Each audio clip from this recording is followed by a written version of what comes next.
Hello, everyone. Welcome to the Target Focus Life podcast. Hope you all had a great Christmas, and we're rolling into the new year, which is always exciting. It's a time where we can think about how we're going to do things different, how we're going to be better in the new year, and we often set New Year resolutions. This is my resolution. I'm going to stick to it this year, but we all laugh. We all set resolutions, but we all kind of laugh and joke because resolutions most of the time don't work. But what if the problem isn't the fact that resolutions don't work, but more so how we approach resolutions? I read a book not too long ago called The 12-Week Year. And this book really changed thinking on how to approach goals. And so we're going to go through this book today. And I'm super excited because I have my good friend, Nathan Petron, that's going to be joining for the podcast. This is the first TFL dual podcast interview. So with that, Nathan, welcome to the podcast. Morning. Good to be here. Good to see you, brother. How was Christmas? It was fantastic. It's always, I don't know. We always have a ton of fun. I got 5 kids, and it's a special time. Kids are excited. I think my wife got me a few too many things. I didn't tell you this. She got me a K4 pack, Exo Mountain Gear K4 pack. I have no idea what that is, but it sounds expensive. It was very expensive. I was speechless. She's like, "What do you think's in that box?" I'm like, "Not a clue." And I opened it up, and I'm like, "Where'd you get the money for that?" I wasn't gonna say anything, but I've already heard the story because our wives talk, and then I hear from my wife, like, "This is what went on at the Petron house." I see how it is. Yeah, I get both sides. Well, I'm excited to do this podcast with you, Nathan. We've known each other for quite a while, and you're a lot like me where you like to read books, you like to listen to podcasts. You're always kind of trying to pursue growth, learn, and, so it helps you in the business and life, right? And of all the years that we've discussed what we've been reading, what we've been listening to, did you ever think we would hop on a podcast and record it and then put it out for the world to see? I can't say I've ever. I can't say that one's ever crossed my mind. Yeah, this is pretty fun because everything we've done up to this point is behind closed doors, right? Yep. And now, we've done lots of stuff over lots of years. I mean, way back in the day, filming Gould Brothers content, 6, 7, 8 years ago. But yeah, I don't think I ever thought podcast was on the list. On the horizon. Yeah, I originally met Nathan at church, and that's a whole different story. Won't get into that. But it involves cowboy boots and just a random meeting at a tiny country church. And Nathan eventually did a lot of video work for Aaron and I, my brother, on the Gould Brothers channel. And then Nathan moved away to Sheridan, Wyoming. But I got to give you a quick introduction. Nathan is got a lot going on. He's an entrepreneur, runs several businesses. One of those is you do wedding photography and videography. You do real estate photography and videography, right? In fact, aren't you working on a course right now to help other people build their business doing real estate photography and videography? I am, yeah. I think that's one of the things we're going to be talking about here shortly on this 12-week year thing, because I've had 3 years now with annual New Year's resolutions, if you will, on getting this thing going. It's been on my mind a lot, and it's never gained any amount of traction, momentum, anything, because the New Year's resolutions, I think the statistic is like 91% of New Year's resolutions fail. I've done through lots of goal setting things in the past, and there's some good things with dates set and stuff like that, and I have had some success, but not on this. So this is my 12-week year, which we'll be talking about shortly, going through on this course. So, yep. Yeah, I'm super stoked. I've already applied this book to one 12-week year and had some great success with that. We'll talk about that in a little bit. But to finish out the introduction of Nathan, you also help your wife run her business, which is Sweet Tia's Macarons. And I don't want to minimize anything you do, Nathan, but if you ever get to the Sheridan, Wyoming area, you must find some Sweet Tia's Macarons. You must, yes. Dynamite. They are maybe too addictive, but yeah. How do you keep your figure at home? You have access to these macarons all the time. How do you? I kind of contribute them to longevity. A macaron or two a day keeps the doctor away. Yeah. Well, we'll revisit that discussion in about 15 years here and see Yeah. if that's true. But okay, so I talk to a lot of people, and we're getting distracted. Target focused, we're not right now. But these macarons, they're like little pastry cookie things. And if you've had them, maybe you've bought them at Costco or whatever, a big box, and you've had them, and you're like, nothing special. You have not tried Sweet Tia's macarons, because these little cookie deals, one, they're beautiful. The presentation is awesome. She does a great job with that. But once you have one, you're just like, I need more. I need more. And we got a chance to hang out with each other just a few weeks ago, doing some pheasant hunting in North Dakota with each other and our wives. And I think I got my annual fix of macarons. But that was a great time. I was surprised how many you ate that one night. Just kidding. They are delicious. They are pretty good. So to jump into the book, because really we're going to discuss the book, but the hope out of this podcast is that the listeners, the viewers, are encouraged by what we found in the book, and that they'll actually pick it up themselves and approach their goals and their resolutions in a totally different way. I'm a big goal setter. I always believe in goals. I believe in just even writing things, creating vision, and then writing a goal down, even without a plan, is better than not having a goal. But the downside of that is, and I think this is where a lot of people get trapped, is you set that resolution and it doesn't happen. And you do that year after year, and you kind of get to a place where you just, what's the point?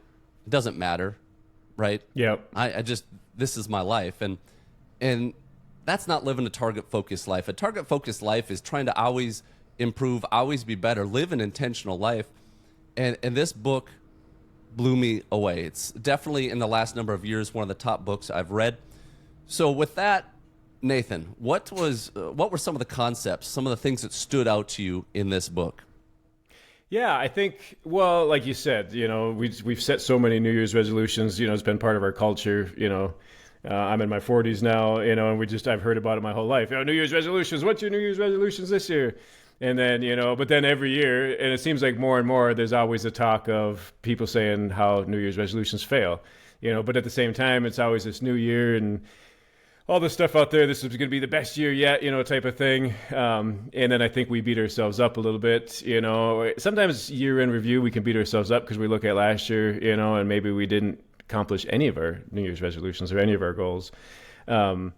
So the concept with this book, as I was reading it, and I think we read this book like 6 or 7 years ago was the first time I think you introduced it to me back when I was still even in Minnesota, and never went very far with it. But it was good, and then we just kind of got refreshed on it this year. But the real neat concept here is you're taking 12 months and you're looking at it as 12 weeks instead of 12 months. So you're taking that goal and sizing it in a way that it can be accomplishable in 12 weeks. And then there's action plans in the book, which we'll probably get into, as far as the second half of the book, in a weekly action plans, rather than just having, and I've done it so many years where I have, and I've followed lots of different goal setting things, with New Year's, if not just New Year's resolutions, maybe just goals in general, what's my goals this year? And, and some of the goals set things would be like, what's your accomplished date on this goal? So, by April 1st, I want to have this goal done. And by September 1st, I want to have this goal done. Cause maybe I think a real important thing too in goal setting is having goals in all areas of your life, not just financial, spiritual, health, family, relationships, financial, that kind of a thing. But anyways, by looking at it in an annual perspective, even if I have those deadlines out there, these arbitrary deadlines that I've written down on a piece of paper, because I'm looking at it annually, there's never any urgency to take the next step. So, January 1st goes around and we're still in the holiday cycle, at least I am, of, taking a little bit of a break off and stuff like that. And next thing I know, January is gone. And I'm like, oh, well, and then things start to get busy, so then it's like you don't get into that again. And the difference here with this 12-week year is it's kind of genius in the fact that I only have 12 weeks to get this done. And by writing this out in this 12-week time frame, I got to take action next week, otherwise it ain't going to get done. Right. And the actionable the worksheets in the book of writing these down, and this is a real world example. So I'm using this 12-week year going into trying to create this course for real estate photography, videography, 3D tours. I've got this different approach to it, which I think would be real valuable to a lot of people.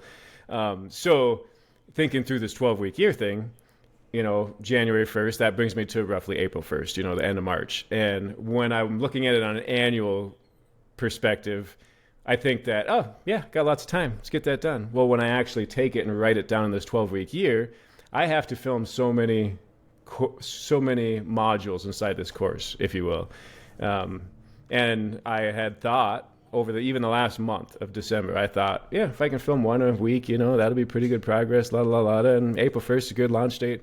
I actually take it to the 12-week year of having a launch date at the end of these 12 weeks, and I work back through the action steps on a weekly basis, and one video a week ain't gonna get me there. So, hey, you know what? I gotta do 3 videos a week.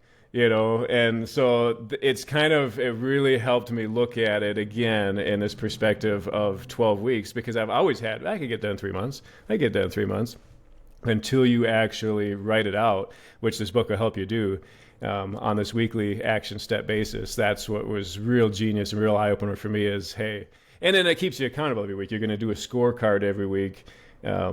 And grade yourself, and it kind of makes it gameable too, and keeps you going, keeps you motivated. So I'm super excited to be going into a new 12-week year thing here right at the first. So, and speaking of being held accountable, I mean, when you get on a podcast and say you're going to do something, Nathan, when you say I'm going to make this course, and it's going to be out there for the world now, it's going to be launching around April 1st time frame. Dang. Hopefully some people watch this and they're maybe that's why you asked me to be on this podcast, because you've heard me for the last 3 years say I'm going to do this, and I haven't done it. So. Yeah, when would now be a good time? A few things that stood out to me about this book, and I think what you said was great. A great kind of summary of the book and how it stood out to you. The number one factor holding people back isn't knowledge. It's not their intellect. It's not their strategies or their talent or luck, right? We hear the saying, knowledge is power, but it's really not unless you act on it. So this book is really about implementation. It's really about taking consistent action. And the biggest challenge that I've seen with goal setting, now, again, I'm huge on goals, and I've written goals down before in my notebook. I usually have a kind of a notebook deal like this that I write thoughts, ideas. I've written goals, never revisited them, and then at the end of the year went back and be like, oh, I actually did that. Because I think just a little bit of intentionality can go a long ways, but I don't think it's enough, generally speaking, because I've set a lot of goals. Especially when you have a big goal, I think. Right. It depends what the goal is, but I've written a lot of things in these books and then never accomplished them because they weren't at the forefront. I didn't have a good action plan. The time frame was too long. And this book is really about don't take a year and say, I'm going to lose 12 pounds, right? Take 12 weeks and say, I'm going to lose 12 pounds. And then week 1, here's what I'm going to do. Week 2, here's what I'm going to do. Week 3, then grade yourself, hold yourself accountable. And I'll talk about one of my success stories in a little bit with this book. But just a few other things that really stood out is in the book it says annual goals and plans are often a barrier to high performance. And that kind of made me step back. It's like annual goals and plans are a barrier to high performance. But really what it gets into is that you have this annualized thinking. When you have annualized thinking, you have this time frame or horizon that's too far out, and it doesn't create enough urgency to do today what you need to do. And what we have is today. We don't have tomorrow or next month or next year. We have today, and that's where action takes place. And I think when it comes to action, one of the major areas we come up short is that big goals, to do things that we've never done before, to accomplish things we've never done before, often requires us to leave our comfort zone, right? We have to do the uncomfortable things. And when our horizon is too far out, it's easy to procrastinate the uncomfortable.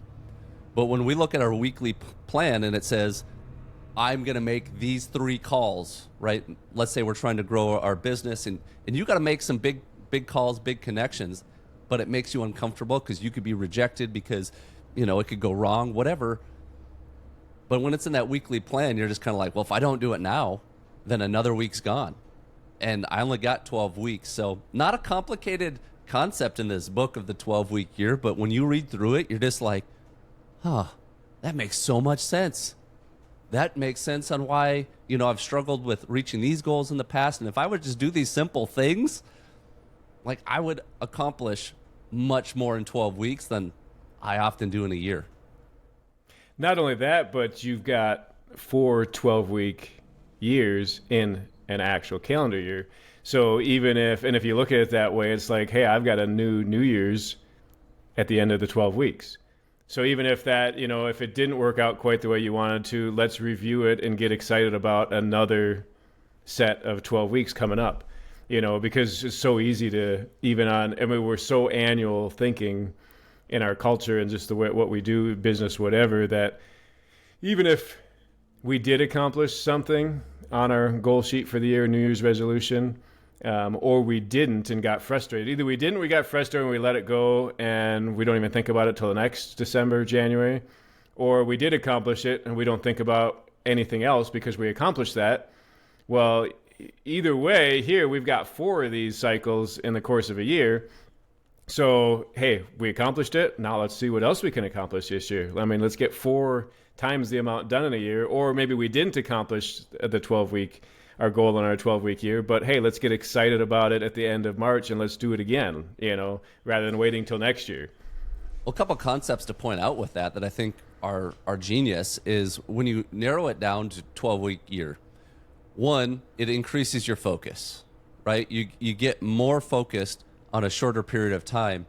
But if your goal if you don't reach your goal, you can look at your plan, right? And one of 2 things happened. One, you executed your plan very well at a high rate, like 80%, and you're going to score your plan as you go through this book. It'll tell you how to do that. Score your plan every week. Did I execute?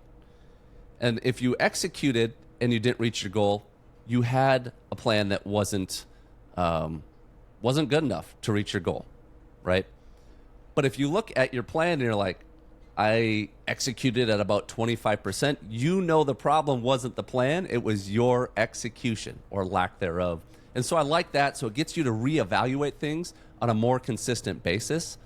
It narrows your focus because I'm guilty of, I go into a new year and I'm like, I got this health goal, I got this relationship goal, I got this spiritual goal, spiritual disciplines, I have business goals. I end up with 7, 8 different goals, and I'm kind of doing none of them well. I'm bouncing all over. So I think just to take a shorter period of time, focusing on one thing at a time, a lot of folks will see a lot different results. And I'm excited for viewers to actually implement this. In fact, Nathan, and viewers, in the podcast notes of this episode, I created just a couple-page document that kind of walks you through filling out a worksheet for a 12-week goal and then having a weekly plan.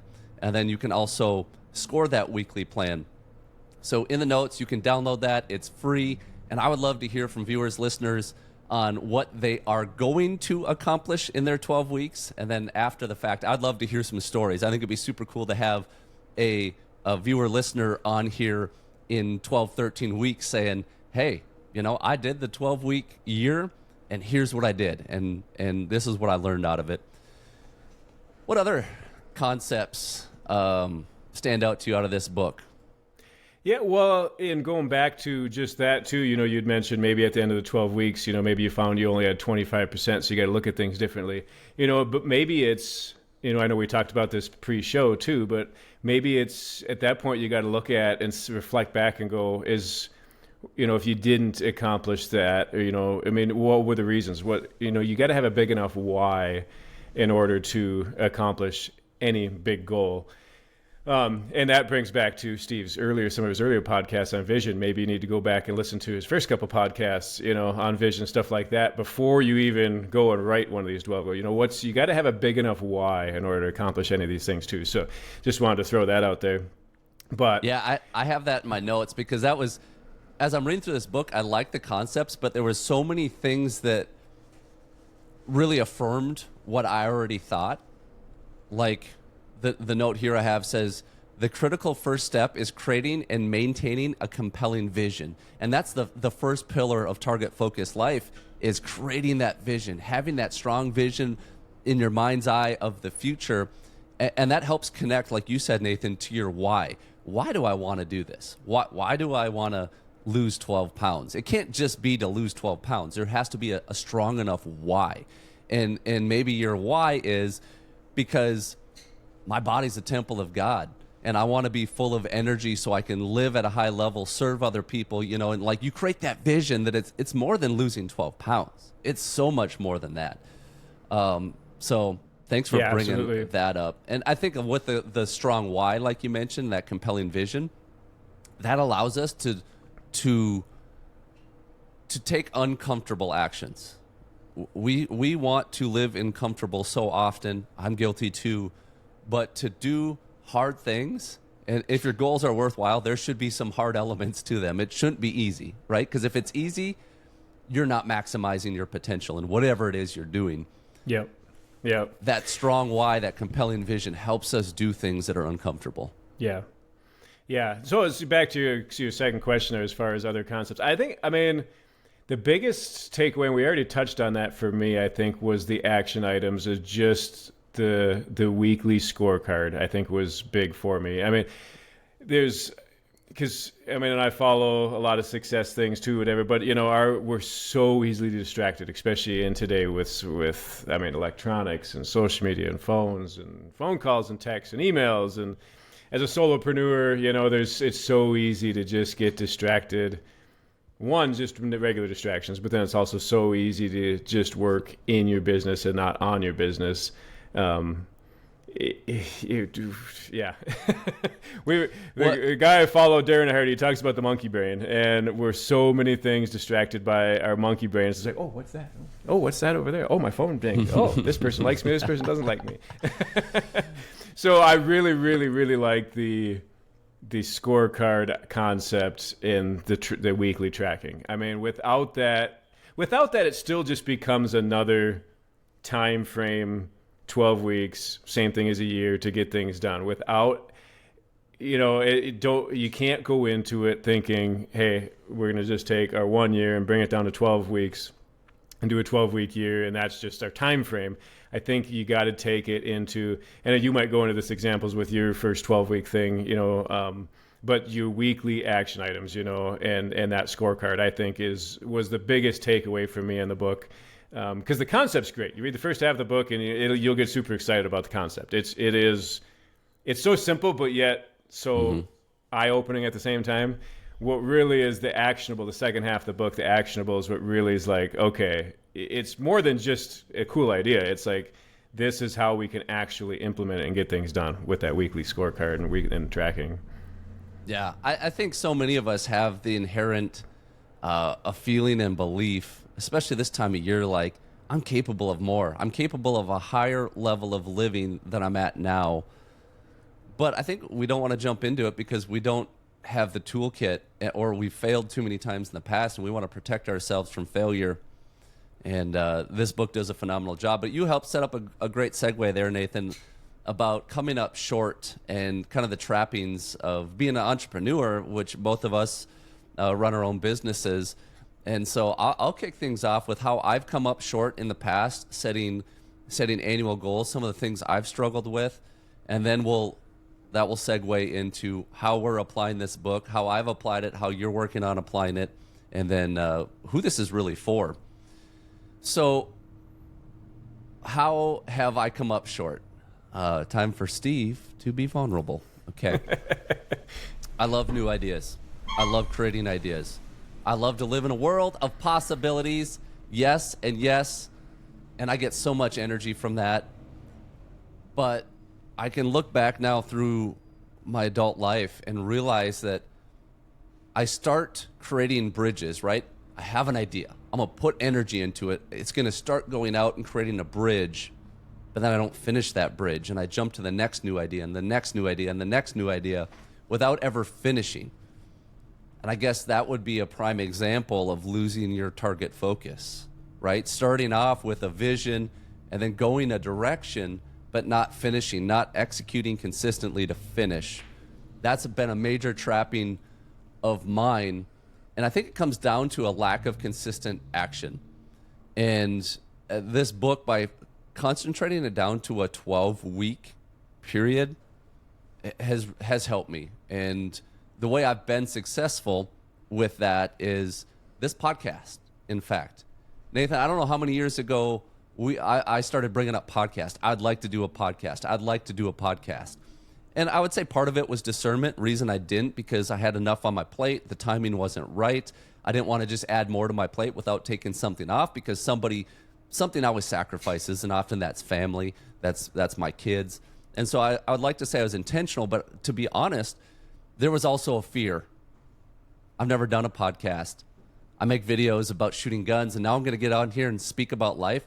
And I know when you get out and start saying things of any significance, you're going to face one thing, and that's criticism. People are going to criticize you, and sometimes it's going to be people close to you and people you love that are actually your biggest critics.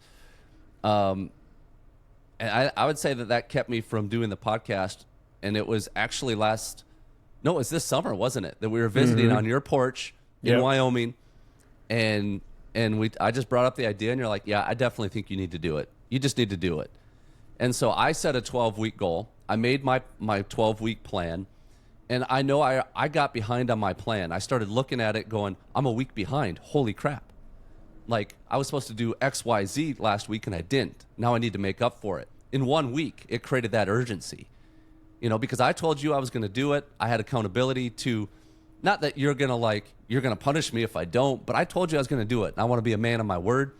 And so I was really blown away by how when I got behind, even a couple days or a week, it really brought that urgency to, I said I was going to do this, and I can do this. This is my plan. And I did it. As I followed the plan and executed at a pretty high level, definitely not 100%, but I laid it out pretty easy. I was like, well, I need to come up with X number of video ideas. I need to download a recording app. I need to figure how I'm going to edit. I need to figure out this. I need to figure out that. I need to figure out that. I need to record the first. It was linear for me. And I did it. And the goal was actually to have 1,000 downloads. And I don't know that I met the time frame of 1,000 downloads by the time I wanted to have that. But shortly after that, I did. And I accomplished so much more in that 12-week period than I had the last 3 years thinking about a podcast. So I've seen it work in my life. I'm excited to apply it for another 12-week period. It's actually going to be a 10-week period, I have to be honest, because I'm looking at my year, and I already set up my vacation at 10 weeks for this year. So I got a 10-week year coming up. And then pressure's I'm going to be going. Pressure's on. I'm going to be going to Maui. But if I don't reach my goal, I will not enjoy Maui. That's not true. I'm going to enjoy Maui either way. But I'm gonna reach my goal, and I'm excited about that. And that's something the book talks about real quickly here.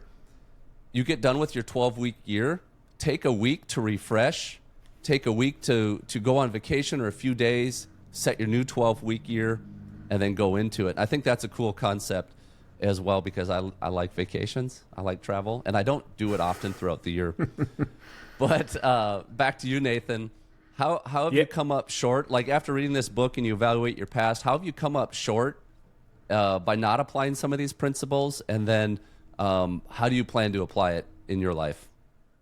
Yeah, the biggest, I haven't done the actual physical 12-week thing until yet. So Steve just went through to launch the podcast, and he had success in that. And when he was talking there, he didn't necessarily hit 100%. And that's another really thing that I really took away that really hit me in the book too. That was a good takeaway, was they talk in there that this is designed on even your weekly scorecard. It's not designed to hit 100%. He's talking in there that everybody that hits 70 to 80% on the weekly scorecard usually has success and hits their goal, at least makes huge progress on their goal at the end of 12 weeks. So you don't have to hit 100%. But like Steve said, it creates that urgency. If you don't, you look back and you're like, holy crap, I got to get moving. I didn't do last week what I needed to do to hit this 12-week thing. So as far as challenges in the past, my biggest one has been focus and being caught working in my business, not on my business, because I run multiple businesses. I'm a solopreneur in every one of them.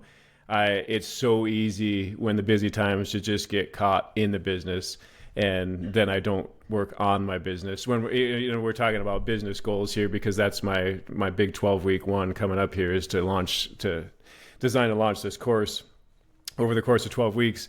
And that's a business goal. And that's one of the hardest ones. I had success last year. I had a weight loss goal and I hit that. In fact, I more than hit it. And that was fantastic, and I had a bigger why there, and that really helped out. But I also had like 5 other goals that never went anywhere because they were an annualized thinking, most of them in my business, and I got caught working in my business, not on my business. So I'm really excited about this going forward on this 12-week thing, putting this out there on the world, on YouTube and on Steve's podcast. Now I'm held accountable. I have to do it. So we're going to have a follow-up episode, Nathan. There we go.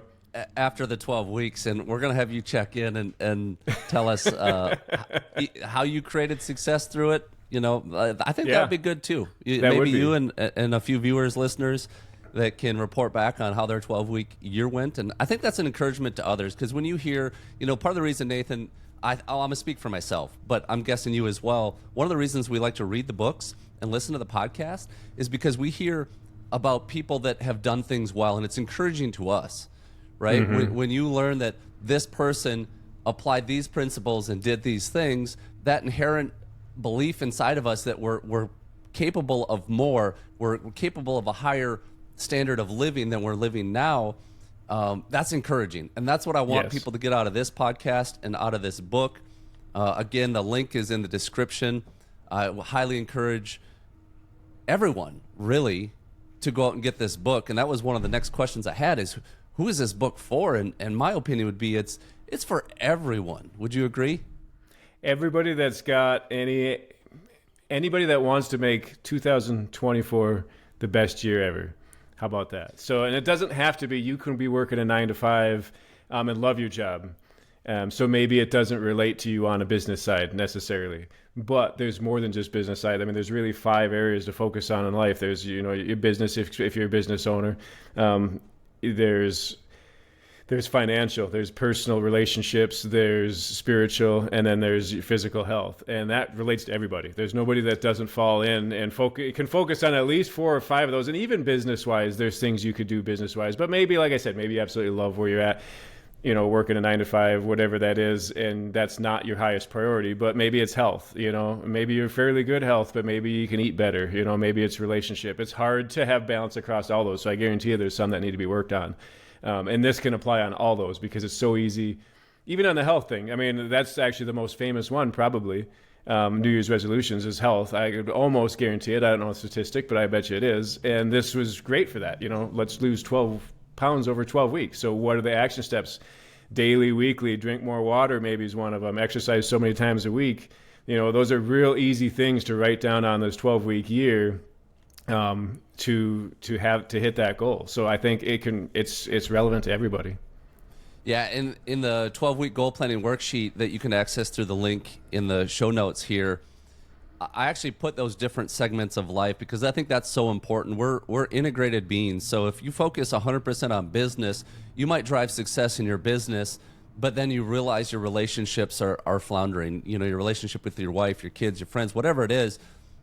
Being intentional in all areas of your life, because if your relationships are suffering, if you got a marriage that's on the rocks, it's going to have an impact on your business. Or if your business is suffering because you didn't give it attention, that spills through to your relational areas. So I break those segments down, and in fact, on this goal planning worksheet, the very top item is your life segment. Like you're putting, this is relational, this is financial, this is and I break those down into 6 different segments. So I do think that's important.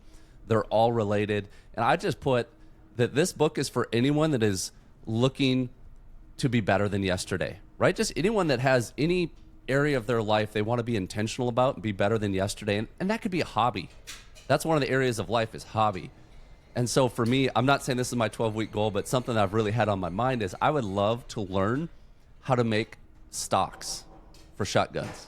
Like actually take a piece of walnut and carve it out and inlet it and checker it and have this beautiful stock. Like that would be a hobby. I'm not doing that to make money, although I might make some YouTube videos on it.